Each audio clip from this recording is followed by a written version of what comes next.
সংঘটিত হৈছে এক জঘন্য ঘটনা। নৰ বিকাশৰ কামনাৰ বলি এগৰাকী মূকবধিৰ যুৱতী। জঘন্য তথা অমানৱীয় এক ঘটনাই জোকাৰিছে শিৱসাগৰ। প্ৰাপ্ত তথ্য অনুসৰি এটা ঘৰত অকলশৰীয়াকৈ বাস কৰা মূকবধিৰ যুৱতীগৰাকীৰ ওপৰত দীৰ্ঘ সময় ধৰি চলিছিল যৌন উৎপীড়ন। শেহতীয়াকৈ মূকবধিৰ যুৱতীগৰাকীৰ শাৰীৰিক সম্পৰ্ক গঠনৰ ওপৰত সন্দেহ হোৱাত জ্যেষ্ঠ ভগ্নীয়ে যুৱতীগৰাকীক লৈ যায় চিকিৎসকৰ ওচৰলৈ। চিকিৎসকৰ পৰীক্ষাত পোহৰলৈ আহে যুৱতীগৰাকী অন্তঃসত্ত্বা হোৱাৰ তথ্য।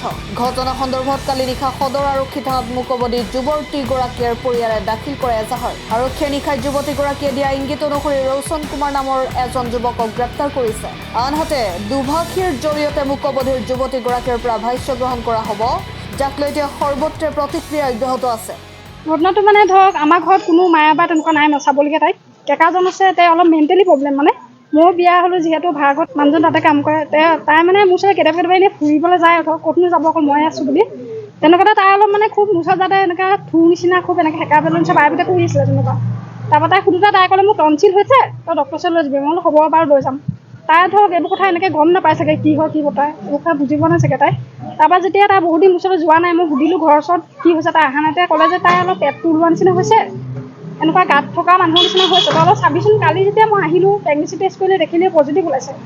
তাৰপৰা তাইক এনেকৈ ভয় চৰ খুৱাই মেলি সুধিলোঁ। তাই তেতিয়া ৰৌচন কুমাৰ নামৰ ল'ৰাটোৰ নাম ধৰে, তেওঁ কৰিছে বুলি কৈছে কথাটো। আৰু বাৰে প্ৰতি তাই কৈছে তেওঁৱে হয়। অচিয়ে সুধোতেও ইংগিতে আকাৰ ইংগিতে দেখাইছে, যিহেতু তাই বোবা আৰু কথা ক'ব নাজানে, কাণেও নুশুনে, সেইটো কাৰণে আকাৰ ইংগিতে কথা পাতে। তেওঁ মানে কি ছোৱালীজনী মুখে আৰু মাতিব নাজানে, কাণেও নুশুনে। তাই চাৰ্টিফিকেটো আছে, নুশুনে আৰু কথা ক'বও নোৱাৰে তাই।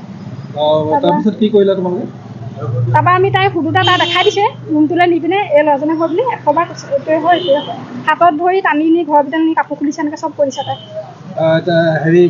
তাৰপৰা আমি লগালগ ল'ৰাটোক আনি থানাত চমজাই দিছোঁ। তাৰপৰা এজাহাৰ দাখিল কৰিছোঁ। এতিয়া